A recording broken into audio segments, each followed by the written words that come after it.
The celebration is lively, full of music, laughter, and the steady flow of drinks. And well, it should be. For months, there was little to celebrate in the city, just uncertain days full of despair and darkness. Then you and your companions arrived, and with you, a glimmer of hope. That small glimmer grew and grew over the next few days until finally it exploded into a cascade of radiant joy when the darkness fled and the city beheld you triumphant. Yet there was no joy left for you. When all seemed lost, you and your friends entered the storm and faced the horrors within. But when the storm dissipated, not all of you were left standing. Those dearest to your heart, even if you would never admit it, had paid the ultimate price. No amount of raising glasses and a toast, or the writing of epic songs, or the promise of majestic statues would ever fill the hole left by their absence. While seemingly everyone around you dances and sings, oblivious or uncaring about your loss, you sit alone, with nothing but your steadily growing grief to keep you company. For them, the darkness has fled, but for you, it is now hidden deep in your heart. And you wonder to yourself, how can I go on? Why should I even try? What's the point of it all?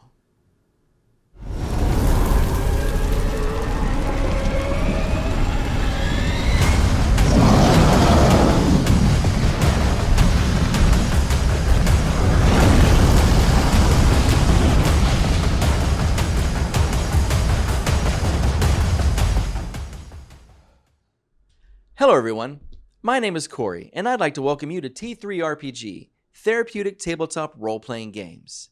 If you are unfamiliar with the channel, we explore a variety of topics here related to tabletop role-playing from a mental health perspective.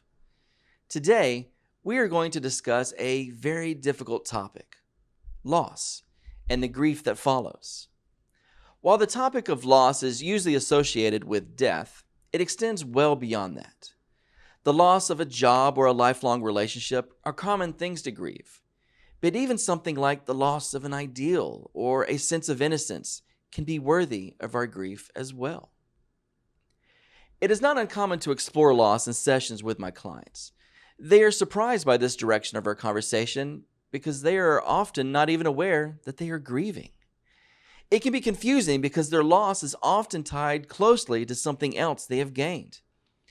A father could be completely enamored with his new baby, and at the same time, grieve the loss of freedom and sleep that comes with being a parent. We can celebrate a graduation or promotion, and also grieve the friends we are leaving behind. Loss and grief are universal concerns, no matter the culture, specifically in regards to death. But the experience and expression of those events vary greatly. In some cultures, you do not eat for a period of time after the loss of a loved one, while in others, family and friends may gather for a meal and share stories. Some cultures encourage wailing and crying, while others are more stoic and reflective. Depending on where you live, you may wear white to show mourning, while in other places, you would wear black. There is no right way to approach death or loss, no correct formula for grief. But there is a wrong way. The difference is, however you grieve, do it well. In the West, we are not always the best at mourning and allowing others to mourn. Our employers often expect us back to work as if nothing happened, just a few days after our loss.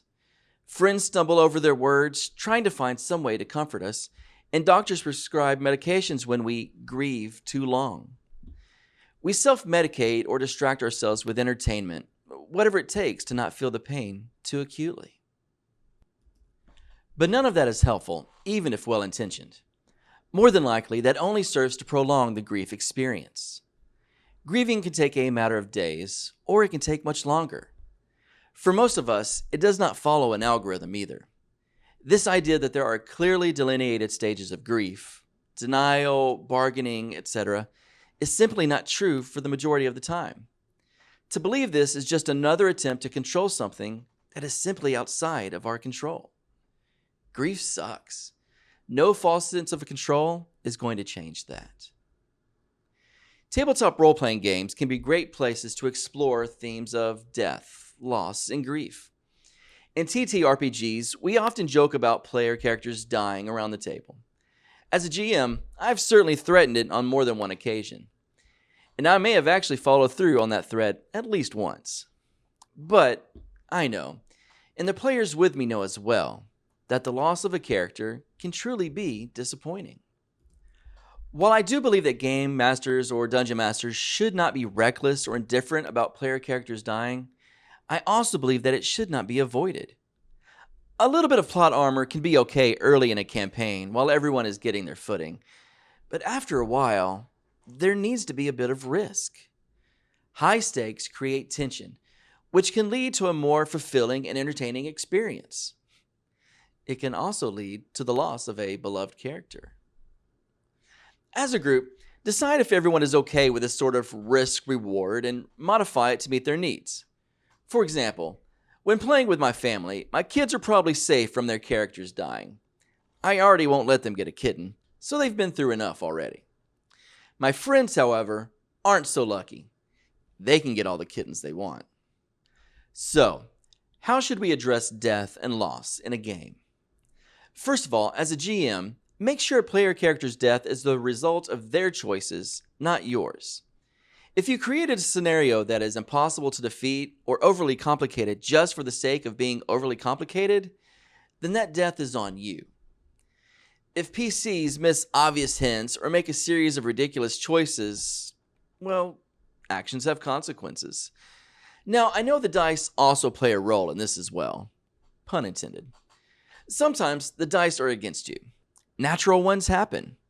As we learned in the distress tolerance video, that's life. But as a GM, try to limit situations in which a single dice roll decides the fate of a character or characters. The second GM tip is one I haven't done a great job with and want to do better. It's the rule of cool. Yes, the PC is going to die, but let that player make it an epic death if possible. Rolling a new character will sting, but delivering a masterful one-liner or altering the balance of power with a heroic act can take some of that sting away. After the fight, or when things have finally calmed down, allow players, or even the game master controlling certain NPCs, time to process how that loss influences their characters. Would there be a behavior shift, even if temporary? Would they sit out the next mission or face the dragon blind drunk? How would they honor their fallen comrade? In what ways would they want their friend remembered by others? What would a funeral service look like for the deceased character? These are very real questions and concerns in our very real lives and can be rich fields to plow within our games. But let's bring it back to our very real lives. Before we discuss how to personally grieve well, it may be helpful to give a tip or two for helping others grieve. The great thing about these tips is that none of them are complicated. Uncomfortable? Maybe. But complex? No. If the loss was recent, your job is to be a safe, peaceful presence for that friend. That's it. If they want to talk about their loss, ask meaningful questions and share meaningful memories. If they don't, sit in meaningful silence. Obviously, you can help with tasks or provide dinners if you know that will bless them, but don't use that as an excuse to run from your own discomfort. Be available. Don't solve the problem. Don't fix it. Don't try to chase their pain away. Stand in the pain with them, as awkward as that might feel. If the loss was some time ago, be aware of any important calendar dates that might be associated with the person or thing that was lost. Grief doesn't always coincide with an anniversary or holidays, but these dates tend to be natural times of contemplation. Be available to reflect and maybe even share some of your journey. Self-disclosure can help the person remember they are not alone, as long as you don't make it about you. Lastly, take the initiative and introduce some fun activities into the mix. Remind them that there are still things in life worth experiencing and people worth experiencing those moments with. But what about you? How should you mourn the loss you have experienced? Again, there is no formula for grief, unfortunately, but there are healthier ways to embrace the experience. Remember, while these tips are presented in regard to the loss of a person, they can apply to any significant loss. The first is simply to acknowledge your grief and have people in your life that also acknowledge that grief. You have feelings. Don't be afraid of them. Second, use words that matter. If you're not okay, don't say, "I'm okay." Say, "I'm angry," or "I feel broken," or "I don't know what to do now." Say whatever you want to say, but be honest when you say it. Platitudes rarely help.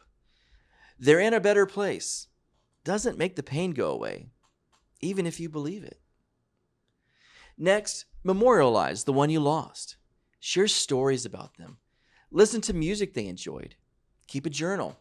Make a photo album, or if you fancy yourself an artist, create a piece of art in their likeness. Maybe find something that symbolizes them that you can carry around or display. Lastly, celebrate, unless it's too hard. At my funeral, I hope there's not a dry eye in the place. I want the tears to flow. But even more than that, I want laughter. I want to be remembered for how I loved those around me and how I showed that love through humor. In between the tears, let there be celebration.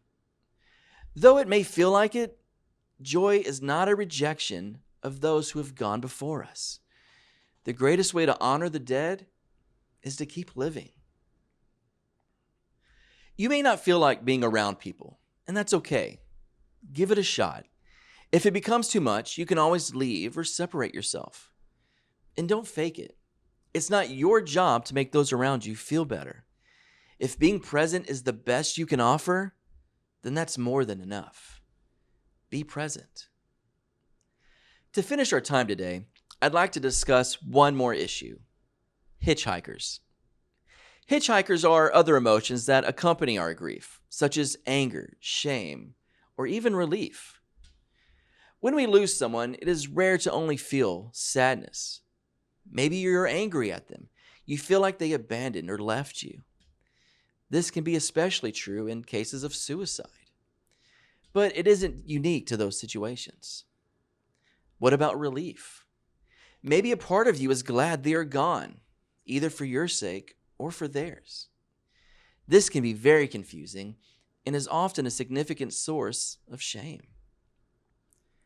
However the hitchhiker manifests itself, it needs to be addressed alongside your grief.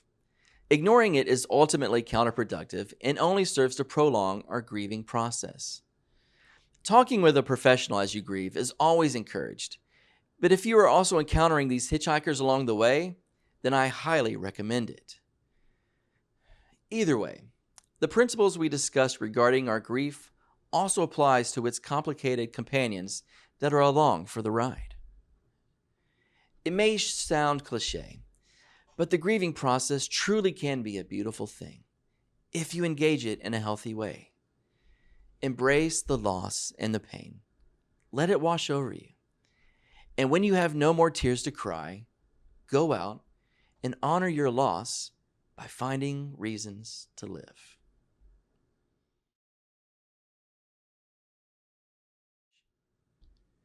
Thanks so much for tuning in. I hope it was fun and or informative. If so, please take a second to like and subscribe. For those who would like to support the channel and help it grow, you can also find my Ko-fi link in the description. And finally, drop some comments about what you liked or what you would like to see in the future episodes.